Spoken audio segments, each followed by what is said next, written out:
முன்னொரு காலத்தில் ஓர் அடர்ந்த காட்டில் மிருகங்கள் அஞ்சும் வலிமைமிக்க சிங்கம் ஒன்று வாழ்ந்து வந்தது. ஒரு நாள் சிங்கம், நான் இந்த காட்டின் ராஜா, யாராலும் என்னை வெல்ல முடியாது என தனது வலிமையை எண்ணி பெருமிதம் கொண்டது. விலங்குகளில் ஒரு புத்திசாலி முயல் இருந்தது.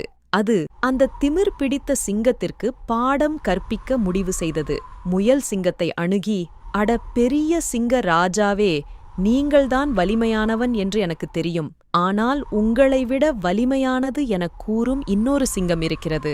காட்டின் நடுவில் இருக்கும் கிணற்றில் அது வாழ்கிறது. தன்னை விட வலிமையான ஒருத்தன் உள்ளதைக் கேட்டு கோபமடைந்த சிங்கம் அவனிடம் என்னை அழைத்துச் செல்லுமாறு முயலிடம் கூறியது. முயல் சிங்கத்தை கிணற்றுக்கு அருகில் அழைத்துச் சென்று, உள்ளே பாருங்கள், அதனைக் காண்பீர்கள் என்றது. சிங்கம் கிணற்றுக்குள் எட்டிப் பார்த்தது. கிணற்றுக்குள் சிங்கத்தின் நிழல் தெரிந்தது. அந்த நிழலை வேறொரு சிங்கம் என எண்ணிய சிங்கம் கோபத்தில் கர்ச்சித்தது. நிழலும் கர்ச்சித்தது போல் தோன்றியது. அதைக் கண்டு கோபமடைந்த சிங்கம் மீண்டும் மீண்டும் கர்ச்சித்தது. தன் போட்டியாளனை தோற்கடிக்க தீர்மானித்த சிங்கம் கிணற்றில் பாய்ந்து தாக்கியது. சிங்கம் தனது தவறை மிக தாமதமாகவே உணர்ந்தது. கிணறு மிக ஆழமாக இருந்ததனால் அதனால் வெளியே வர முடியாமல் நீரில் மூழ்கி இறந்தது. தூரத்திலிருந்து இவற்றை பார்த்துக் கொண்டிருந்த முயல் நிம்மதி பெருமூச்சு விட்டது. தற்பெருமை கொண்ட சிங்கத்தின் கொடுங்கோன்மையில் இருந்து விடுபட்ட விலங்குகள்